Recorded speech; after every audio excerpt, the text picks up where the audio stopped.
Everyone, welcome back to my channel BU study point. आज हम देख रहे हैं BA फर्स्ट ईयर की फर्स्ट सेमेस्टर की इंग्लिश की यूनिट सेकंड, जिसका नाम है एलिमेंट ऑफ शॉर्ट स्टोरी। आज हम इसमें एलिमेंट ऑफ शॉर्ट स्टोरी के बारे में पढ़ेंगे। शॉर्ट स्टोरी कई एलिमेंट से मिलकर बनी होती है, जैसे कि एक घर जो है कई ब्रिक्स से मिलकर बना होता है, कई पार्ट्स होते हैं इसके। तो चलिए स्टार्ट करते हैं, हम इसके बारे में चल के जानते हैं। So there are 4 type of element in a short story. कितने तरीके के एलिमेंट होते हैं? 4 तरीके के। इनके नाम हैं plot, characterization, narrative technique and structure. इस वीडियो में आज हम प्लॉट और कैरेक्टराइजेशन को कवर करेंगे।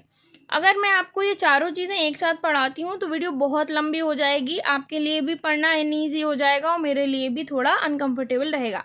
तो हम इन्हें दो दो करके कवर करेंगे। तो चलिए स्टार्ट करते हैं। प्लॉट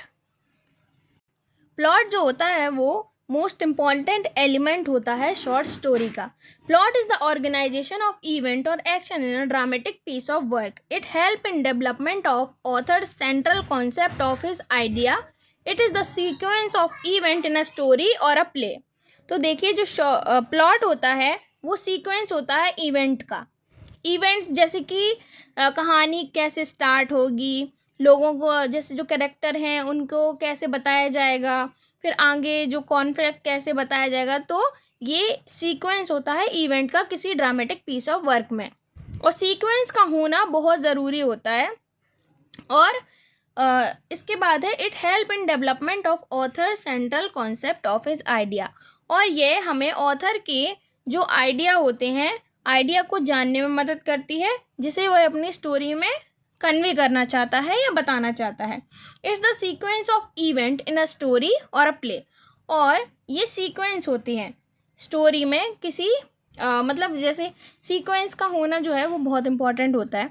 जैसे कि हमें पता सीक्वेंस नहीं होगा कि कब हमें स्टार्ट करना है, कब हमें ख़त्म करनी है, कब हमें कैरेक्टर्स के इमोशंस शो करने हैं, तो उससे ही जो है हमारी जो शॉर्ट स्टोरी है वो तैयार होती है। अगर हमें पता ही नहीं है कब स्टार्टिंग करनी है, कब एंडिंग करनी है, तो ऐसे तो स्टोरी नहीं बन सकती है ना।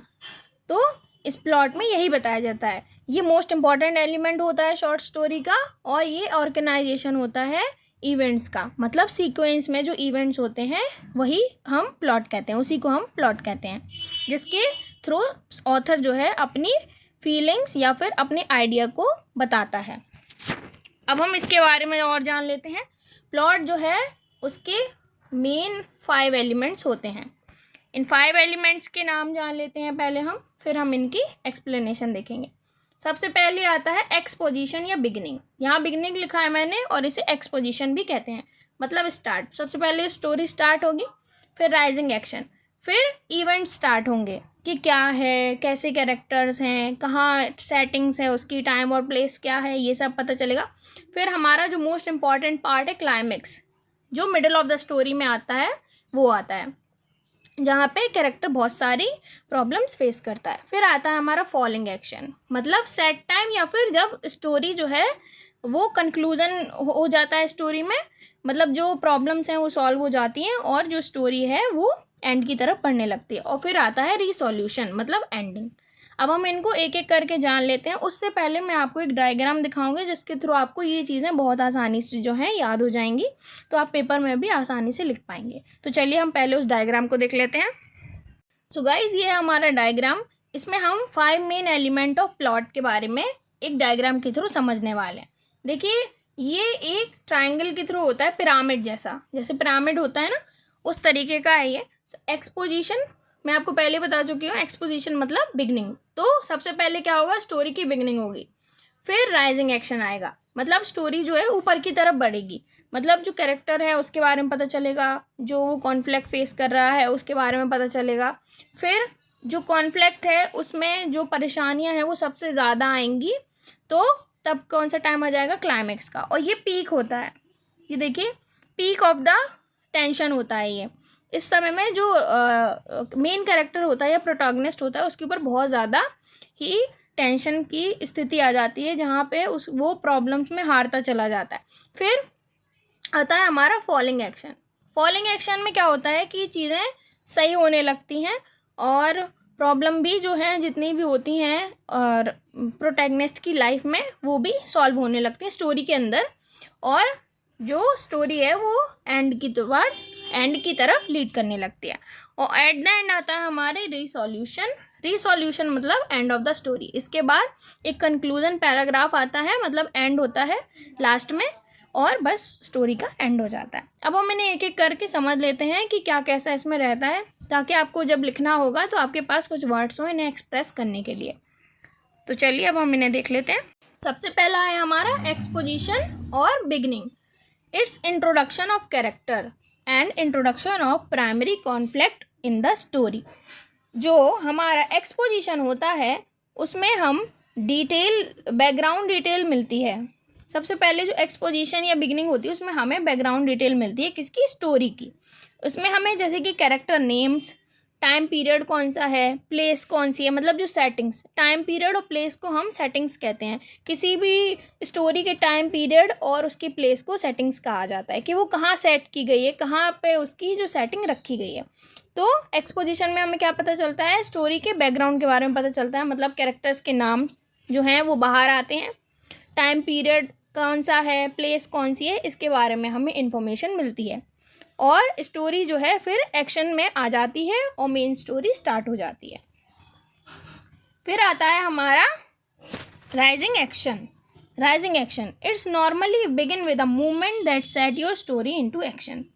राइजिंग एक्शन में क्या होता है कि हमारी जो स्टोरी है उसमें जो कॉन्फ्लिक्ट होते हैं उनको आइडेंटिफाई किया जाता है, मतलब पता चलता है कि क्या प्रॉब्लम है इस स्टोरी में, क्या जो है मेन हमारा मेन कैरेक्टर है या प्रोटैगनिस्ट है वो क्या फेस करने वाला है इस स्टोरी में, और मेन इशू जो होता है स्टोरी का वो हमारा राइजिंग एक्शन में ही बाहर आता है।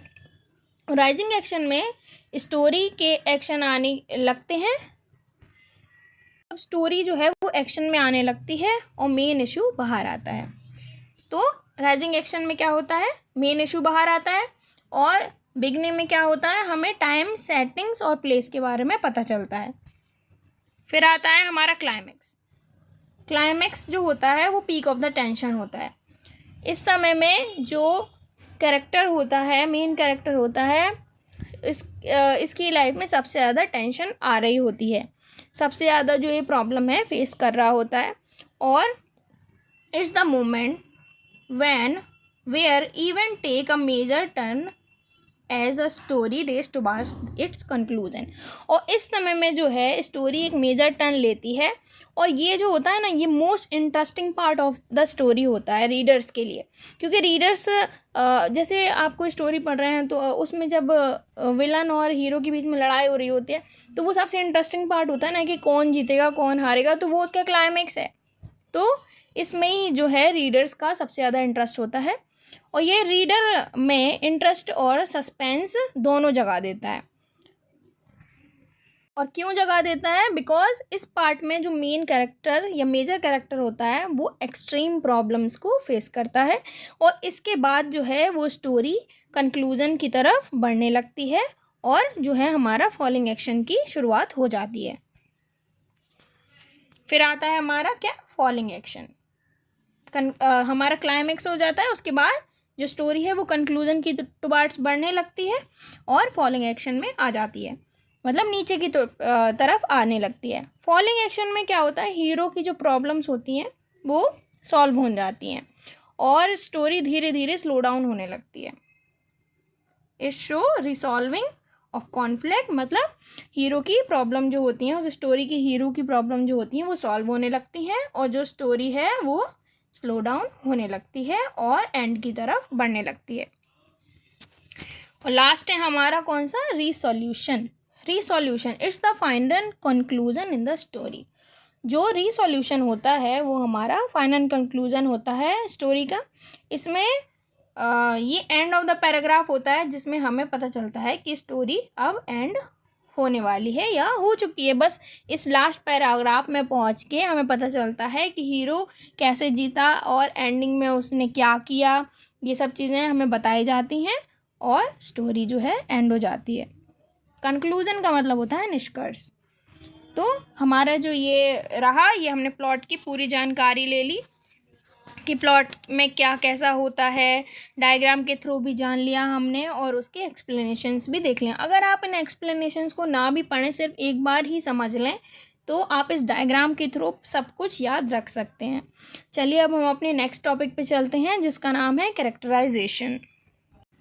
तो अब हम कैरेक्टराइजेशन के बारे में जान लेते हैं। कैरेक्टराइजेशन मतलब होता है कैरेक्टर्स के बारे में जानना, जो स्टोरी के अंदर कैरेक्टर्स होते हैं उनके बारे में जानना। और मेनली इसमें क्या होता है, हम मेन कैरेक्टर के बारे में जानते हैं, बाकी सबके तो हमें सिर्फ नेम जानने होते हैं, लेकिन सबसे ज़्यादा फोकस हमारा किस पे रहता है, हमारे मेन कैरेक्टर पे।